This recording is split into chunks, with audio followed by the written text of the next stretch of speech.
No le digo, el otro día fue Anderson el que me dijo. Bueno, sigamos así. Gracias, muchachos. Sí, parece que no estaba grabando. Efectivamente no estaba grabando.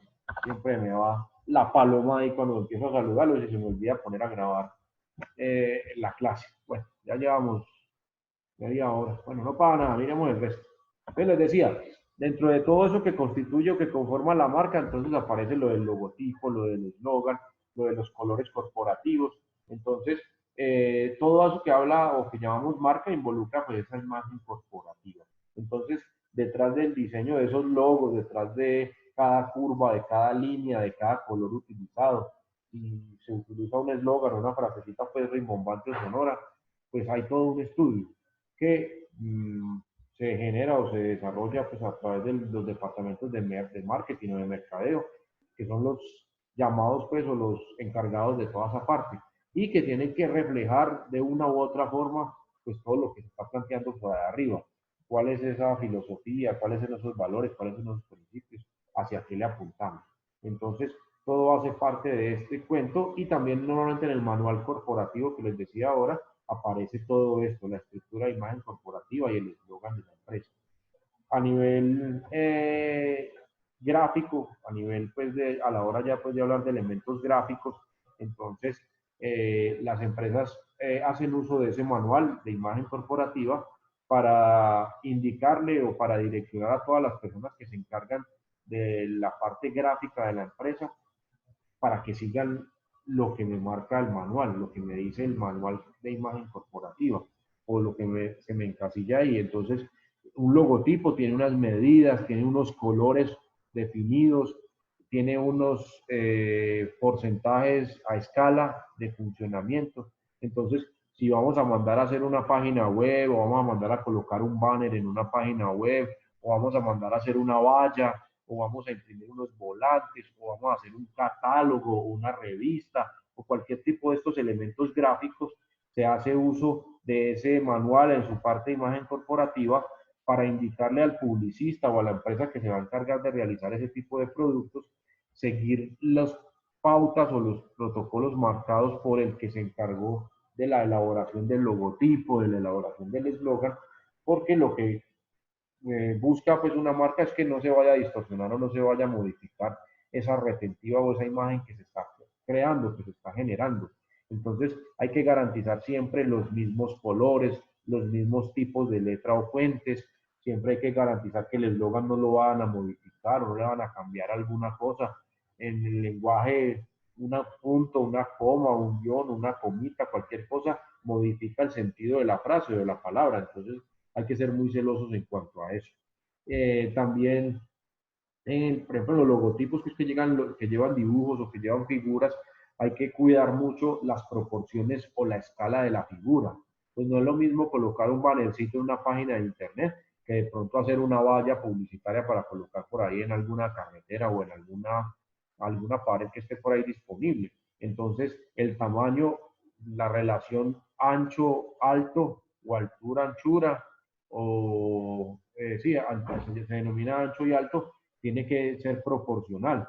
Uno encuentra a veces logotipos que se ven distorsionados porque los amplían más a lo alto o más a lo ancho por ocupar un espacio, pero no guarda las proporciones de la imagen original. Entonces, hay que ser muy celosos de eso si queremos generar recordación y que no nos vayan a estar confundiendo con otro tipo de marcas o de empresas. Entonces, las empresas se cuidan mucho de eso y hay toda una parte operativa que se encarga de ese tipo de productos como tal. Entonces, todo lo que tiene que ver pues, con la imagen de la marca, volantes, todo lo que tiene que ver con la publicidad. Y a nivel ya, por ejemplo, funcionalidad, entonces, no sé, facturas, hojas membreteadas, sobres o todo ese tipo de elementos también deben de conservar los mismos parámetros, las mismas características. Entonces, los tipos de letra, las proporciones en los dibujos, la fuente utilizada, bueno, los tamaños, los colores, se deben de preservar. Y todo eso aparece, como les digo, en ese manual corporativo donde tenemos todo eso, aparece el apartado de la imagen corporativa. Algunas empresas no lo manejan, algunas empresas no lo incluyen o no lo tienen, pero la mayoría sí hacen uso de eso. También elemento fundamental en la organización en la planeación, pues es el organigrama o la distribución interna de la compañía en sus cargos. Entonces también es muy común encontrarlo por ahí en los murales o en las carteleras de las empresas, tener la distribución de los puestos de trabajo o el organigrama de la empresa. Recuerden que un organigrama es una estructura similar a la del mapa conceptual, que solo que no tiene las palabras de enlace, pero es una estructura jerárquica que comienza en su parte superior pues con la cabeza de la empresa y va bajando, va bajando, va bajando. Aunque algunos ya manifiestan que eso está mandado a recoger por discriminación, porque muchas veces pues, en los niveles más bajos de la estructura pues queda el vigilante, queda la niña del aseo, la de los tintos, no sé qué. Entonces eso es discriminatorio, dicen algunos, entonces se ha optado en algunas empresas por generar esa estructura no en forma vertical, sino en forma horizontal para que no, pues eso en últimas termina siendo lo mismo, ¿no?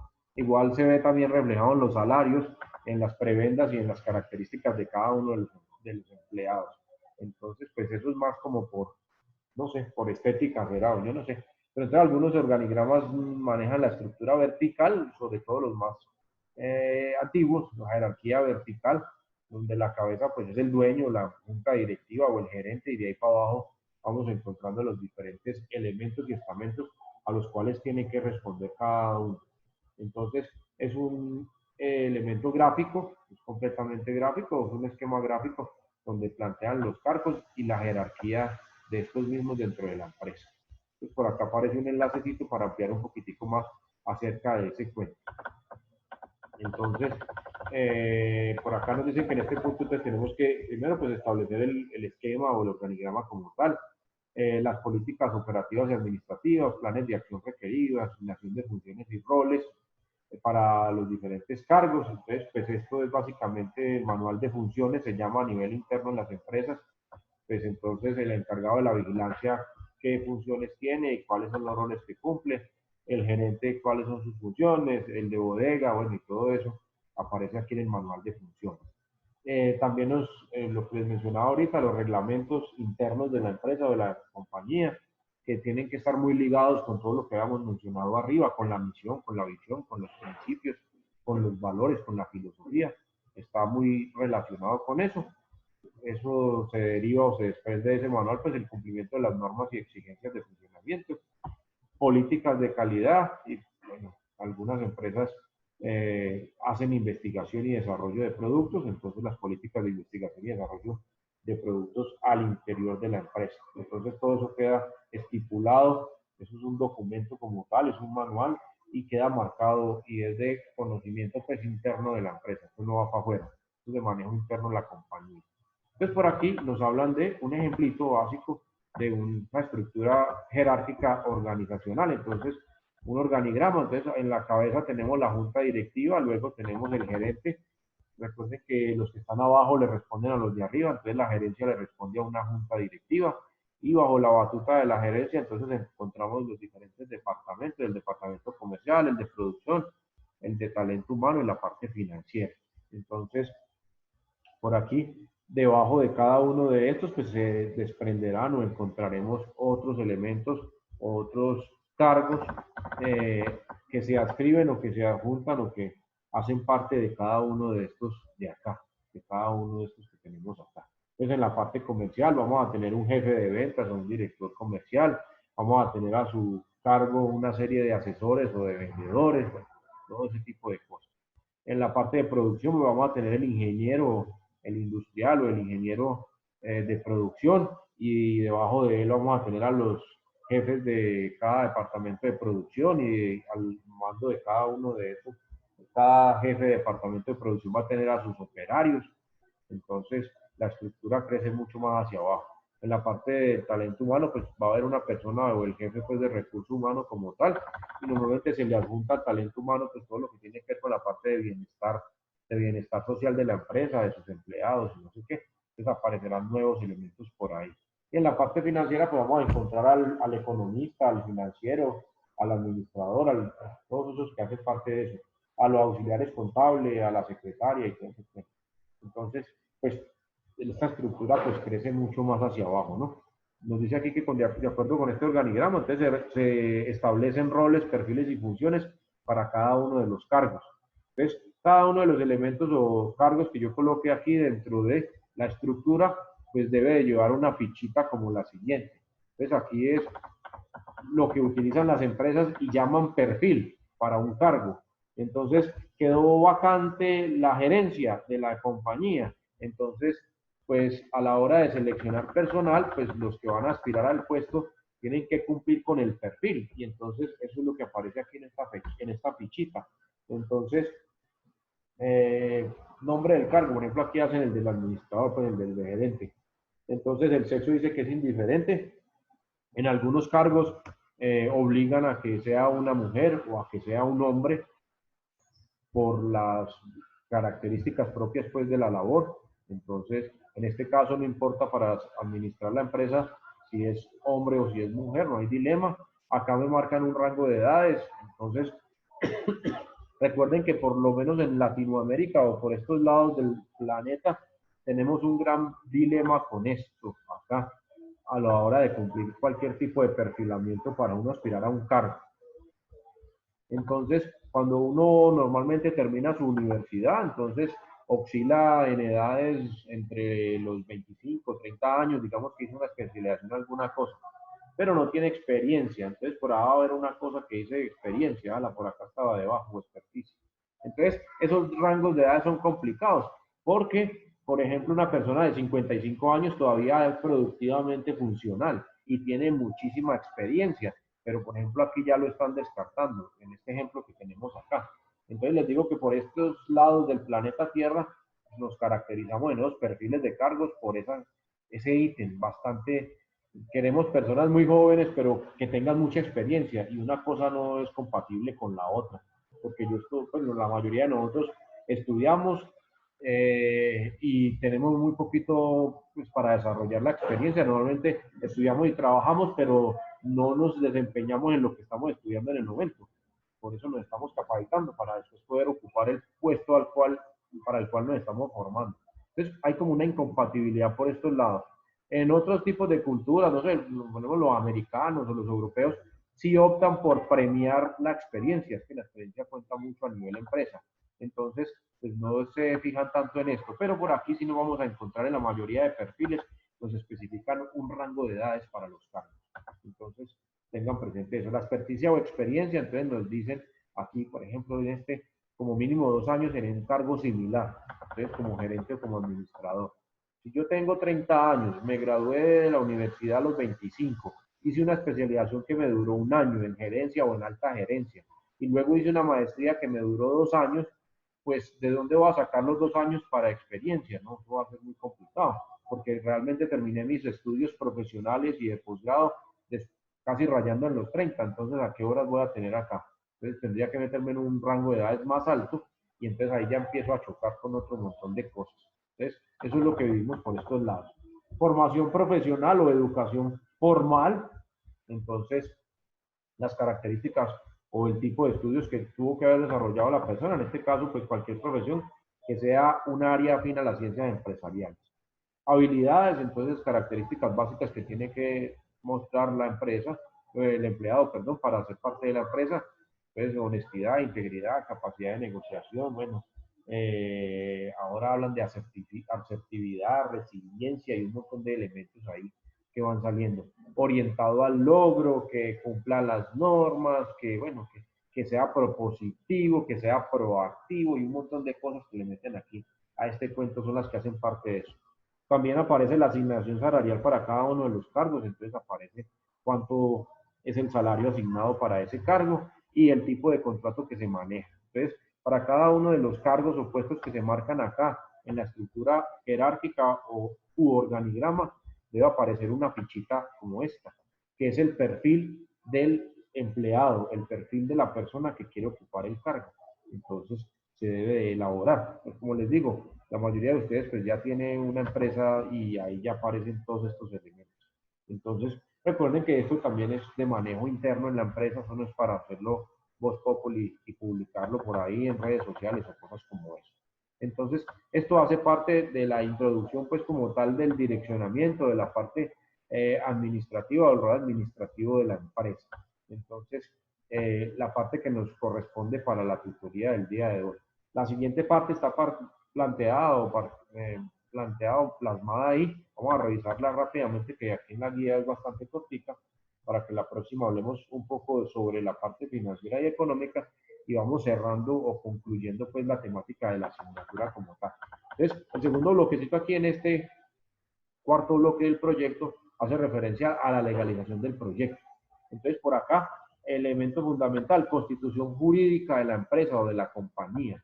Entonces, recuerden que legalmente existen diferentes modelos de empresa. Entonces, tenemos las sociedades anónimas o las sociedades de acciones compartidas, como no sé, las SAS, bueno, tenemos las compañías limitadas, tenemos las ONG, tenemos diferentes modelos desde el punto de vista legal.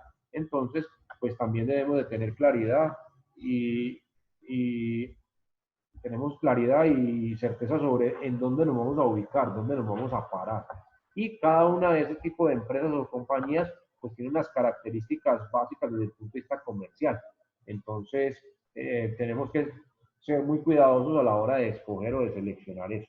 También depende el tipo de empresa, del capital que se invierte, del número de socios que la conforman y otros elementos más pues que los contadores o administradores conocen y trabajan en otro tipo de asignaturas. Entonces, en esta parte, la legalización o la parte legal del proyecto hace referencia a eso. También desde el punto de vista legal, ¿cuáles son los requisitos o los requerimientos que tenemos que cumplir para el funcionamiento de la empresa? Entonces, pues que tenemos que estar inscritos en Cámara de Comercio, por ejemplo, que tenemos que pagar unos impuestos a nivel local en las alcaldías, en el Departamento de Industria y Comercio, se llama eso, para poder funcionar, que tenemos que cumplir con los requerimientos o las normas básicas de seguridad y de cuidado ambiental y no sé qué, que tenemos que también pagar un impuesto que llama el impuesto del uso del suelo. Entonces, por tener un negocio ubicado en el municipio de no sé qué, debemos de pagar el impuesto al uso del suelo, que tenemos que asesorarnos o llamar más bien a los bomberos para que nos den un certificado de que están marcadas las rutas de evacuación, de que tenemos los elementos de seguridad básicos como extintores, que tenemos puntos de encuentro y bueno, y un montón de cosas y que revisen la seguridad estructural de la planta física, todo lo que tiene que ver con la parte eléctrica para que no se vayan a generar cortocircuitos o cosas como esas. Entonces, se debe cumplir desde el punto de vista legal con todo ese tipo de requerimientos. Entonces, es una carga considerable que muchos desconocen y que a la hora de comenzar con un emprendimiento, entonces, de pronto pecan por el desconocimiento en eso. Entonces, por aquí aparece una lista de los diferentes tipos de empresas que podemos conformar o configurar. Entonces, por acá aparece la sociedad en comandita, la sociedad colectiva, la de responsabilidad limitada, la sociedad anónima, la economía mixta, sociedades extranjeras o economía solidaria. Entonces, aparecen diferentes modelos. Entonces, en este apartado, en este bloque, es marcar eso dentro de qué esquema o dentro de qué modelo de empresa se encasilla nuestra compañía y desde el punto de vista legal, pues tener presente y tener claro cuáles son los requerimientos legales para poder poner a funcionar la empresa o que tiene que cumplir la empresa para su normal funcionamiento. Tengan presente que si, por ejemplo, yo no pago el impuesto de industria y comercio cada año, porque eso es anual, entonces en cualquier momento pueden llegar y sellarme el negocio, por decir algo. Entonces, a tener en cuenta. También hay otro tipo de requerimientos desde el punto de vista legal con la aduana o con los tributos, ¿no? Con los impuestos, que son los que ejerce la DIAN. Entonces, también tengo que tener clara esa normatividad, tengo que tener presente bajo cuál de las normatividades o elementos me clasifica o códigos, porque la DIAN maneja todo eso por códigos, en cuál de ellos yo me encasillo o me clasifico como empresa. Eso depende mucho de la actividad comercial que desarrollamos y cuáles son los requerimientos desde el punto de vista impuestos que tengo que cumplir, que tengo que cumplir pues con el fisco, porque el desconocimiento no me exime, pues no me exonera de no cumplir con las normas. Entonces, el hecho de que yo no sepa o que yo no tenía idea de que cada año tengo que presentarle un reporte a la DIAN sobre lo que facturé, así sea una pequeña empresa que no recauda IVA, pero ya es obligatorio presentarle el reporte anual a la DIAN de la facturación realizada en el año inmediatamente anterior. Entonces, el solo hecho de no presentar eso, y si yo desconozco esa norma, me incurre en pagar multas, y normalmente las multas desde el punto de vista tributario, desde el punto de vista de impuestos, son muy altos. Entonces, no sé, a nivel personal, por ejemplo, cualquiera de ustedes puede generar unos ingresos brutos anuales que sobrepasan el monto estipulado por la ley y le toca declarar renta y por desconocimiento no lo hace, entonces téngalo por seguro que el próximo año o 2 años después le llegará una notificación a su casa, a su domicilio, porque la DIAN sí maneja una base de datos impresionante de todos los colombianos y lo sacan de donde esté, bajo la piedra donde esté escondido, y le notifican que tiene una multa por no haber declarado renta en tal periodo y estaba obligado porque sus ingresos brutos superaron el monto especificado en la ley para ese elemento. Entonces, tengan en cuenta que el desconocimiento no nos exime. Entonces, a la hora de empresa, a la hora de emprendimientos nuevos, debemos de tener claro todo eso desde el punto de vista legal para no tener dilemas. También nos hablan aquí, por ejemplo, si tenemos un local en arriendo, entonces el arrendamiento, las características o tipos de contrataciones o vínculos laborales que van a tener los empleados, si vamos a tener servicios profesionales externos o tercerización o outsourcing, de qué tipo van a ser y bajo qué normatividad se van a clasificar o encasillar. Entonces miren que son un montón de elementos, muchas cosas a considerar. Aquí sobre este final de este bloquecito te aparece el ejemplo siguiendo pues con el ejemplo desde el principio de la empresa de comercialización de ropa. Entonces aparece el ejemplo del el estudio organizacional y legal de la empresa. Aquí cada vez lo van comprimiendo más o lo van reduciendo más. Aquí en el direccionamiento plantean la misión y la visión de la compañía, y por acá la imagen corporativa, el loguito y todo eso que les decía la otra vez a algunos de ustedes que me estaban preguntando, el eslogan, y por acá la estructura jerárquica de la organización. También algunos, bueno, aquí dejaron el espacio y ni siquiera lo colocaron, las características o la tablita pues del perfil de cada uno de los cargos que se desprenden del organigrama. Y desde el punto de vista legal, entonces aparece aquí qué tipo de empresa es, sociedad por acciones simplificada, las SAS, quiénes son los socios y en qué cantidad de capital aporta cada uno de los socios, bajo qué lineamientos de ley se enmarca la compañía, entonces esto está por aquí enmarcado. Mediante escritura pública todos los trámites fueron requeridos, bueno, ante notaría se hizo la sociedad, en donde queda constancia de que fulanito aportó tanto y que fulanito aportó tanto, y bueno, todo eso. Y los otros requerimientos que les mencionaba, el registro en Cámara de Comercio, las trámites a través de la alcaldía, lo que tiene que ver con el uso del suelo, con el impuesto de industria y comercio y todas estas cosas, y todos los elementos que les mencionaba ahorita acerca de la parte de los impuestos o de la parte tributaria, que la empresa o la entidad encargada de todo eso en nuestro país se llama la DIAN. Entonces, tenemos que tener conocimiento y tenemos que tener claridad acerca de todos estos elementos a la hora de un emprendimiento. Entonces, una estructura o una empresa como tal maneja un montón de elementos. Miren todo lo que hemos abarcado desde la primera tutoría hasta acá, describiendo o esbozando como tal una idea de negocio, ¿sí? Un proyecto de negocio. Como les digo, pues los que tienen empresas ya montadas, pues ya todo esto lo tienen claro, ya tienen toda esta información. Pero si vamos a arrancar, tienen el trabajo tan grande y tan arduo y tan intenso que tenemos que desarrollar para poder llevar a feliz término un emprendimiento. Entonces, hace parte pues de todo ese procedimiento. Entonces, por eso a veces surgen muy buenas ideas, pero si no tenemos esta formación de corte administrativo, de corte empresarial, nos quedamos cortos y muchas veces fracasamos. Así la idea sea muy buena. Entonces, a tener presente, a tener en cuenta esto. ¿Listo? Bueno, ¿alguna pregunta, alguna duda, alguna inquietud? Porque ya me va cortando el tiempo aquí porque ya voy para otra sala de clase. O podemos finalizar por aquí la sesión del día de hoy.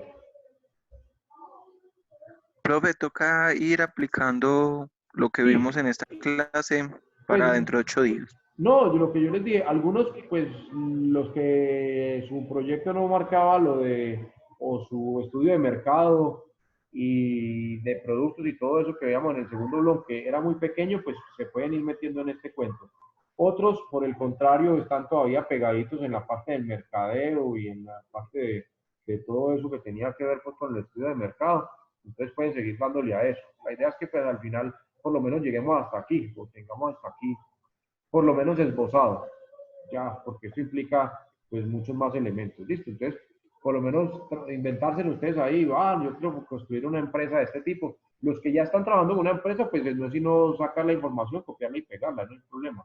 Entonces, no tendrían dilema, pero los que están planteando emprendimientos nuevos o una empresa nueva, pues como tal, sí deberían entonces de por lo menos hacer la estructura o el esbozo general de esto que estoy planteándoles aquí, para que les quede como ese soporte o esa estructura ahí y luego lo puedan seguir complementando. Porque realmente pues ya el tiempo se nos va agotando y el trabajo, como les digo, es muy largo, es muy extenso. Entonces, sí vayan nutriendo en lo que más puedan el documento. Eso sí, Andrés, vayan nutriéndolo lo más que puedan. Ah, bueno, profe. Listo. Bueno, muchachos, entonces que tengan feliz fin de semana, se cuidan mucho. Recuerden, Listo, profe, gracias. mañana Igualmente de para usted, familia con su profe, mamá. compañero. Listo, Feliz Día Mauro. de la Madre. Sí, Todos que los madres. bueno, aquí tengo una madre que es Lina nomás, los demás ya, y a Lina ya la felicité esta mañana. De todas maneras, muchachos, los demás, recuerden pues mañana compartir con sus mamitas, los que la tienen cerquita y los que la tienen aún viva, disfrutar en familia, esta vez sí en familia, no tenemos la posibilidad de irnos a pasear, ni irnos para restaurantes a hacer cola y esperar 4 horas para que nos sirvan un plato frío, ni nada de esas vainas. Entonces aprovechen en la casa, hagan el desayuno o mamá o el almuerzo, no sé, aprovechemos la excusa de la pandemia y de la cuarentena para compartir más con la mamita. Listo. Que tengan feliz fin de semana, muchachos. Nos vemos la otra semana. Igualmente, Gracias, profe. profe.